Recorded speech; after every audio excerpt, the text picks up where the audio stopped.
Angelica, have you ever encountered a bear before? Many times, Nick. Good You story. haven't? No, I've never. I'm a city guy. I live in the city. But you've spent some time in the backcountry, haven't you? You're from Oregon. I mean, I'm. We moved to Oregon when I was 10, but Yeah. no, not even camping. We do tent camping or car camping, so we don't go out in the woods or Yeah. anything. And I hate hiking, so Okay. yeah. But you've encountered I bears. yeah, actual bears, grizzly bears and black bears. I um lived in Montana for 3 years and I've been back there like, once or twice a year for the past 25 years. So we've done a lot of backpacking trips through Glacier National Park, the Canadian side of Glacier National Park, Waterton Lakes International Peace Park, they call it when you cross over the border. And I've seen them, I think I've seen grizzlies maybe 3 or 4 times and a black bear once when I was camping. I was lived in Missoula and I was camping south of Missoula in the Bitterroot Mountains. There are no black bear or grizzlies down there. But the one time, uh, I have a picture somewhere. Damn, I wish I could find it. I was up in Canada, just over the border. I was with my husband and my father-in-law, and we were on one of those hikes where you go up to the top of like a trail, and it's an alpine lake. It takes like 3 hours to get up, 3 hours to get down, which sounds like a lot, but it's not that big of a deal. It's not like that hard of a difficult of a hike. We get up there, we have lunch at the lake, and we're coming back down, and I'm first, and I kept having a problem with my knee. I'm in my late 20s at the time. I didn't have any problems with my knees. And I was like, what the heck is going on? So I kept stopping and resting and stopping and resting. And about halfway down, we're not at the tree line yet. So it's still like rock slides above the tree line on the mountain. Hmm. I'm walking down the trail by myself. Bill and Kim, my father-in-law, probably about 5 minutes behind me, and I smell something really bad. And I knew immediately. I was like, "Oh, that's probably a bear." And I turn and I look up slope, and there's a grizzly just standing there staring at me. It was probably, I want to say, like 75 yards away from me. I have no idea if that's accurate, but I'm just guessing here. It was close enough for me to almost piss my pants. And I did everything you're not supposed to do. I freaked out and started screaming, even though I've been in bear country many times. And I started running down the trail. And there was a teenager ahead of me. This is probably back in, I want to say like 2003 or 2004. And he's like, "What's wrong?" And I said, "There's a grizzly right off the trail behind me." And so he got on this two-way radio. He had like one of those Nextels. Is that what they're called? We Yeah, used to use yeah, those yeah. two ways. And he gets on there and he talks to his parents and his sister who are on the trail way behind us. And we run back onto the trail and we see his parents and his sister running back up the mountain because he was like, there's a grizzly below. And then I see Bill and my father-in-law coming towards his family and talking. "Oh, there's a grizzly on the trail." And Bill and my father are like, and they keep walking. Meanwhile, the bear's standing there staring down at the people, and my husband and father-in-law are walking towards the grizzly. And I get on the two-way and I'm like, "You guys got to turn around and walk the other way." And my father-in-law and my husband are like, "It's fine. The bear will walk away." And they were right. It just kind of looked down there and then just scampered up the mountain. But it was close enough for me to smell it. That's And I crazy. think, honestly, I think had I not stopped 5 times for this mysterious knee pain, I would have smacked right into this grizzly on the trail because it probably had crossed right where I was walking, maybe 5, 10 minutes before I had. And that's what I think I was smelling because they really stink. I mean, they Could you stink bad. could you describe the smell? What does it It's smell like like? rank meat, nasty, gross smell. It's just like the worst breath you've ever smelled in your life. Just like rotting. It's really gross. And I had heard that description so many times, and I knew it was something that I hadn't smelled in the woods before. Anyway, that was one time. Another time we were hiking in Glacier National Park in Montana, and we were doing this hike called the Granite Park Chalet hike. So you go up to the top of the Continental Divide and you park your car there and you hike in like, I think it's, I don't know, it took us like 5 hours maybe. It's 8 miles up on this trail called the Highline Trail at Glacier. and you stay in this chalet overnight. There's no electricity. You pack everything in and out, your garbage, everything. But you have to hike down the trail through the Valley of the Grizzlies. So we saw maybe 3 or 4 grizzlies on the way up there. They're far enough away to where, it's a safe distance, but there's always grizzlies crossing the trail there. And we stayed the night in the hotel, and in the chalet. It's not a hotel at all. In fact, there's bunk beds. There's a big door with a huge lock on it, and like a little barricade thing you can put on the back of the door. And I held my pee all night long because I don't know if you're familiar with the Night of the Grizzlies. Have you ever heard that story? Mm-mm. I'm going too long here with the grizzly stories. I could go on forever, but there was a night in 1967 at the Granite Park Chalet where I was staying, where 2 women were killed by 2 separate grizzly bears at Glacier National Park. And I read the book before this trip, and that was a huge mistake. And so I'm like sitting there in the bunk bed all night, like, oh God, I have to pee so bad, but I'm not going out by myself. I don't want to wake anyone else up. So those were like these attacks, fatal grizzly bear attacks that like sort of changed the way the National Park Service manages everything across the country. People used to dump trash in national parks and like wait for grizzlies to show up and feed them and everything. And everything went wrong in one night. And these 2 women were killed in their tents by 2 different grizzlies who had just developed bad habits. Wow. That's Yeah. awful. Yeah, I I came across a black bear, but that was like, that's different. That was like on a camping trip, and we saw it, like it was kind of close, but we just kept walking and no big deal. I think the only time I've run into bears is when we were in London and Marissa's friend and his husband took us out to a bunch of gay bars. Yes. Welcome to the Film Swap, the podcast where we challenge each other to watch the movies we've let slip through the cracks or have purposely shoved into the cracks for whatever reason. I'm Nick Voll. And I'm Angelica Thornton, and this week we are talking about Cocaine Bear. Millions of dollars worth of cocaine fell from the sky this morning in Knoxville, Tennessee. There's more of this out there. They dumped it somewhere. I'm looking for my daughter. Forest is a dangerous place. Hey, Henry, check it out. Something got into it. A deer, maybe. A lot of cocaine was lost. I need you to go and get it. No, don't eat that, don't eat that. Let's see what kind of effect that has on The bear. It fucking did cocaine. A bear did cocaine. Cocaine Bear is a movie that came out this year. It is a comedy horror film directed by the great Elizabeth Banks. It is loosely inspired by the true story of the cocaine bear, an American black bear that ingested nearly 75 pounds of lost cocaine. It stars Kerry Russell, O'Shea Jackson Jr., Christian Convery, Alden Ehrenreich, Brooklyn Prince, Isaiah Whitlock Jr., just a whole bunch of great people, including Ray Liotta, who died not long after this movie wrapped. It was put out in February. It made $89 million against a plot of $30 to $35 million. A smuggler in this film tries to jump out of a plane, knocks himself out. All of the cocaine scatters across the forest. The next day, a teenager and or she's a teenager, she's a kid, and her friend are out in the forest. They skip school and they come across this bear, and the bear starts going nuts to try to get more coke, killing people along the way while the mom tries to rescue her daughter, and while the gangsters who sold the drugs and lost it try to retrieve the drugs. And that's more or less the movie. Have I missed something here? No, that's it. Why had you not seen this movie, or were you aware of it? It's a relatively new one, obviously. Yes. Yeah. I mean, I just hadn't seen it because it came out just this year and we're busy. I actually heard Elizabeth Banks talking about it on a podcast. Maybe it was Conan O'Brien, which was fun to listen to, just, the making of the film. So I was getting around to it. So I just hadn't seen it yet. Okay. Well, what are your impressions of the film? I liked it. It's a great story.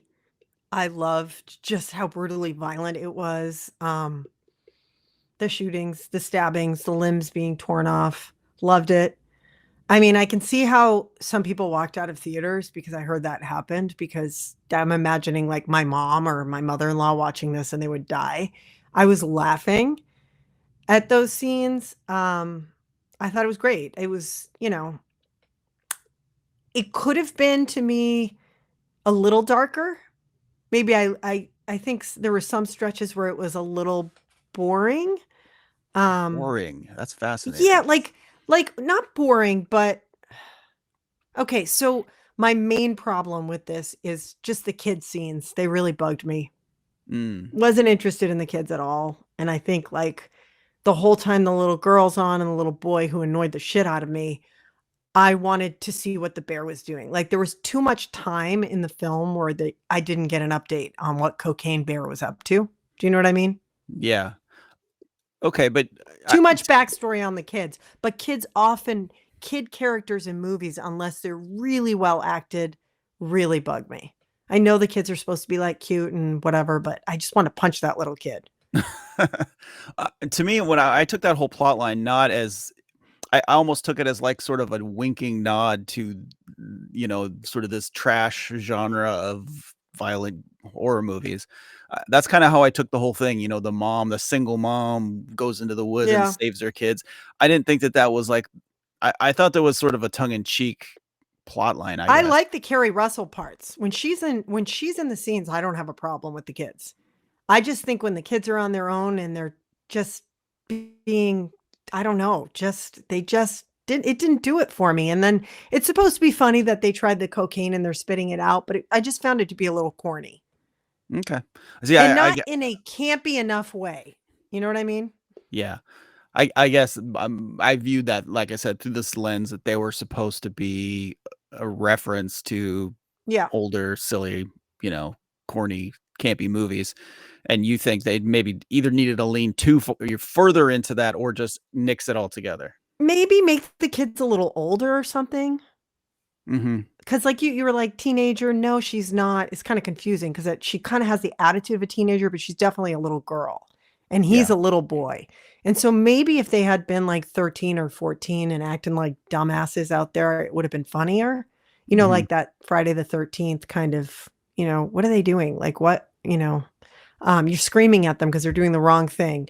But that didn't work for me.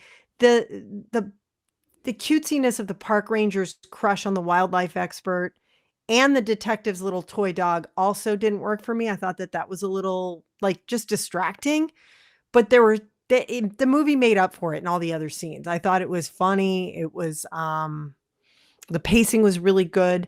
That ambulance scene was so perfect. That was the best part of the movie.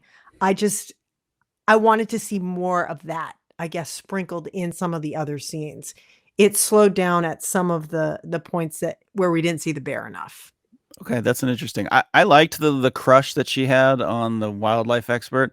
Like, what a miserable lady this is, and just how like she does this 180 when this guy she likes comes in. I thought that was fun, and I think too, like you don't see a lot of scenes in movies where an older woman is seen as any sort of sexual being, and so Yeah. for her to be, you know, I don't know, interested in this guy, it was just kind of like a fun little surprising subplot to me. Yeah.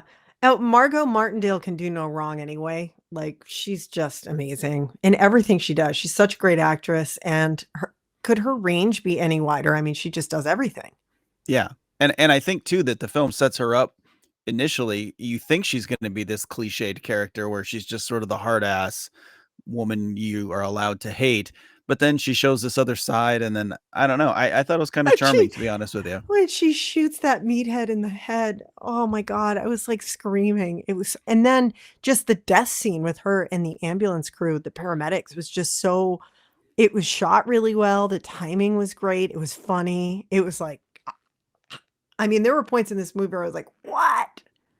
How many limbs could you have thrown at you?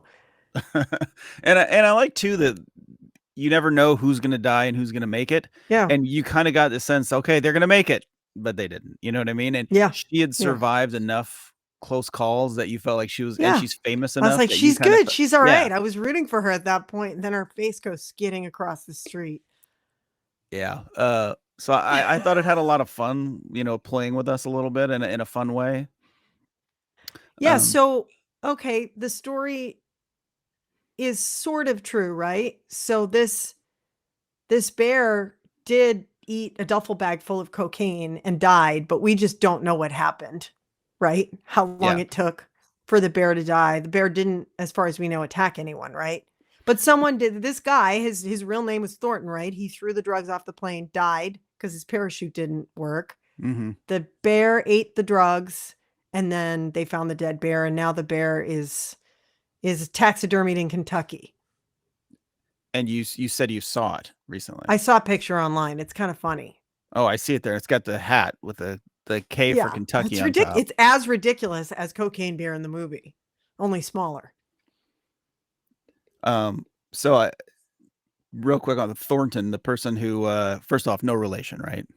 No relation, although that's where my kin come from in that part of the country.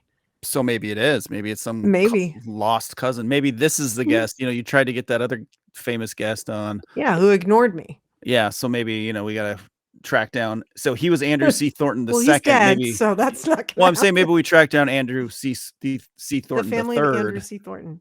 Okay. Yeah, to come on. But I love that he was played in the smallest little cameo by Matthew Rhys, who was Kerry Russell's co-star on The Americans. Yeah. I just thought And that was you a little fun watched little The thing. Americans, and you like The Americans, right? We watched the first 2 seasons, and then for reasons that make no sense to me looking back, we stopped. I liked it. We just Same. didn't pick it back up. I think I watched a season and a half and also have no reason. I don't know why I stopped. I think I just got busy and I just didn't pick it back up. But Bill watched through the series and he thinks it's one of the best series he's ever seen. Everyone says that, and I liked the stuff I saw. So it's one of those that's on the list. I got to just go back. Yeah. Yeah. One thing I thought was amazing about this film is that the bear is entirely CGI. And I think that it's one of the best uses of practical CGI that you're ever gonna. I say practical as opposed to it's laid into, everybody else is real. It's one element of CGI within it, as opposed to like a world like the most recent Ant-Man movie where it's like all CGI. But there are times you could tell it was CGI just because, that's how it is. But for the most part, you were able to totally forget about that throughout most of its scenes. Yeah, I was never distracted into thinking, oh, that doesn't look real. I felt like the bear was real. And there were some great scenes with the bear. Like the whole gazebo scene was fantastic. Yeah, and Isaiah Whitlock Jr. was just great in this movie. Yeah. I thought they did just enough with him before he gets to the woods to kind of give him some characterization. So he's not just some cop who shows up and dies. He's, you're rooting for him. He seems like a good guy. Yeah. And then his performance on the gazebo is incredible. Yeah. Yeah, it was so good. I think the casting all the way across was really good. I read something that there was a criticism that I forget who they were called in the film, the gang, these random gang members, that it was like a subplot that wasn't necessary, but I wasn't really bothered by that. I didn't think it was too much. I mean, it was a pretty basic plot to begin with. So I thought that was all great. I loved Ray Liotta. He was awesome. Can't believe this was his last movie, but yeah, he was perfectly cast. He didn't look good in it. He didn't, and I think that was all filler, right? Plastic surgery kind of stuff. Maybe. I mean, he looked like his face had been overly done with filler and Botox, which made him look like the perfect drug dealer creep. That's true. Like somebody who's taken too many drugs. Yeah, my mom would say, he's been through the mill. I don't even know what the origins of that is, but he's had a rough life. He's made some mistakes and it's shown up on his face. He looked like if his character in Goodfellas, Henry Hill, had just... Remember at the end of Goodfellas, when the last day when the helicopter's overhead, the helicopter scene, Scorsese did such a good job of the evolution of Henry Hill and Ray Liotta in that movie. Like, he's sweating, he's pale. The doctor tells him he doesn't look good and gives him a Valium. And they did such a good job of making him look like, yeah, he's about to OD on cocaine or whatever else he's on. He looked like that in this movie, like right on the edge of death. Yeah, I actually think that kind of worked. He just seemed... Yeah. Yeah. I don't understand how you take out the drug dealer plot. and have this. No, There's no, no no, film. not the drug dealer plot. That like gang in the woods, the vandals, the vandalism gang. Oh yeah. Those three, I don't know. They're not teenagers, they're young adults. Someone thought that that was a distraction, the ones that the park ranger was after. I don't. Yeah. Okay. I don't get that Do you know what I criticism mean? at all. They were basically Yeah, I don't comic either. relief, you know. Exactly. Exactly. And also you needed something for Margot Martindale to be up against, I guess, you know. Yeah. I think it was important to the plot to keep the story moving and to connect all the different groups. Yeah. Like I don't. that bathroom fight scene was so good. It was so clumsy and it was choreographed really well. This is what an actual fight looks like, not like a Hollywood fight. Just Mhm. slow and people's bodies hitting the wall and just yeah, it was great. And O'Shea Jackson is very charismatic. He's fun to watch. More charismatic than his dad, I'd say. But I don't know. Another example of how well cast it was as well. Because I also thought that Alden Ehrenreich was great in it as his sort of partner who doesn't want to be there. Was also like trying to figure out Yeah. what's going on with his kid. I Yeah, think that was Alden good. Ehrenreich's a really fun actor on screen. Have you seen him in anything else before? Not really. I don't think I have. So his biggest role was in Solo. He played Han Solo in the reboot or the origin story of Han Solo. Yeah. And he was pretty good in that, although that's not a great movie. But he is fantastic in a movie that's on our list of things I want you to watch, Hail Caesar. He Okay. plays like a cowboy actor guy. So this is fascinating. I'm sure I just like watching him on screen. I think he's a really enjoyable actor. So it was fun to see him pop up again because I know, he's put forward as this lead in this Solo movie that's not particularly well received. That could be it for him. So I hope he continues to get roles. Yeah. I thought Jesse Tyler Ferguson was unrecognizable. He's very famous for Yeah. being in Modern Family. And Yeah. I did not. It took me a long time to figure out who it was. He came on. I'm like, I know that face, but where from? Yeah. And I don't want. Yeah, it was- I never cared for Modern Family, but so I didn't Yeah, watch it was that so show. different from his character on that show for sure. And also kudos to Elizabeth Banks. She did a great job directing this. I don't think she gets enough credit for the things she does. And I think one of the reasons is because she's so pretty Yeah, and funny. She's just kind of like cast aside as like that funny blonde actress who's really pretty, but this was kick ass. yeah. It's so tight. Like there's Yeah. not a lot of wasted frames. There's not a lot of wasted time. We've talked a little bit about some things maybe that could have gotten cut, but it was only 95 minutes long. It's the Yeah. perfect length for like a little action horror comedy fun movie. I really Yeah. enjoyed it. I don't know. I mean, I've never taken cocaine, and I don't know if this makes me want to or not, but I feel like the movie kind of like mirrored sort of like what I would think that cocaine is like in that it's just kept moving. It was sort of frenetic and it's bouncing from one thing to the next. Yeah. And then it ends poorly. Yes, it does. Probably over a toilet with diarrhea, which is what happens with cocaine. Not that I know that, but I've heard. And I love how in the end, too, I'm looking at this bear and the cubs, and I'm like, oh, I'm glad you guys are okay. Like I'm rooting for the bear at the end of the film. Yeah, Poor but cocaine bear. aren't we kind of halfway rooting for the bear? Like the bear was yeah. nominated for best villain in the MTV Music or Movie Awards, and I'm like, but was it really the villain? No, Ray No. Liotta was the villain. Yeah, Exactly. And he like, got what he deserved.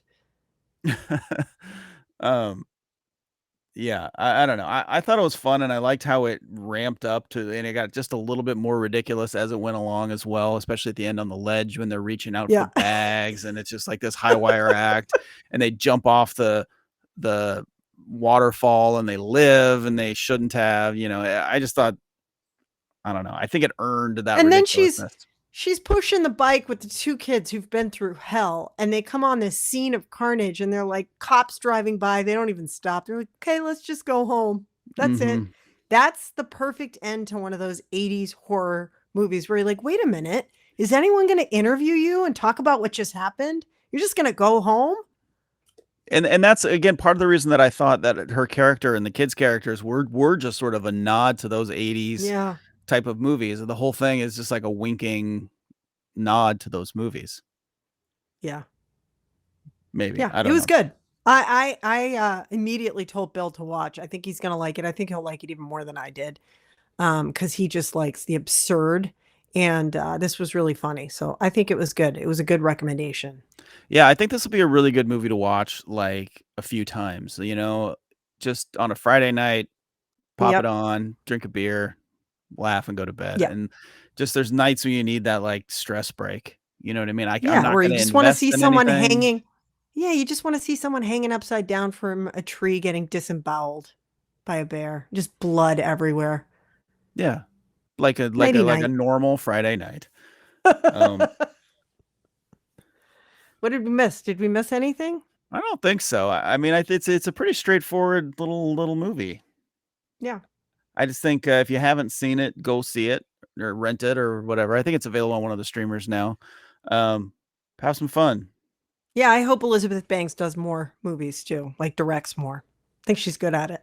She is, and I think this was important for her to have a hit like this because she did the remake of the Charlie's Angels. It was not Mhm. successful, Mhm. so I'm glad she had a hit like this. So she can make more, and we need creative people who are trying to make different movies. My wife and I have talked a lot about this, and this is a good example of it.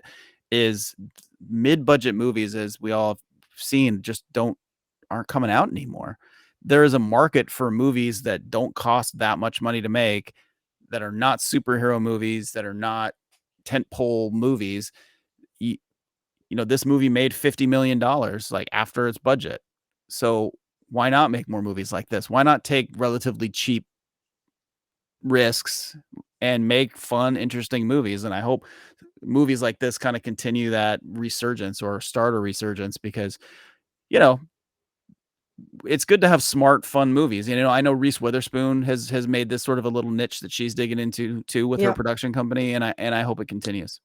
Yeah, and I also like the fact that she's a director and Elizabeth Banks who doesn't take herself too seriously, and this movie doesn't take itself too seriously, and we need more of that. For sure. Yeah. Not everything needs to be about the world ending or a drama that, feels like the world is going to end, like Or emotionally. like a I don't know. 3-hour-long saga about the Scots rising up against England for their freedom, like one of those. Yeah. We don't need more So of next those. week, we're watching Braveheart, the Yeah. classic. You haven't seen Braveheart. So I'll get more into this next week, but technically I have seen Braveheart. I saw it in the movie theater, but I didn't watch a single frame of it. And I can get into why that is in the story Okay. I'll tell. Oh, I can't wait. Film Swap is produced and hosted by Angelica, Thornton, and Nick Voll. You can watch or listen on YouTube, Spotify, Anchor, Apple Podcasts, and Google Podcasts. Follow Angelica on Twitter at Angelica KATU and follow Nick at Nick Voll. Share your thoughts on the films we discussed there, and we might just read them on the show. Music by John Michael Farley and Nick Voll.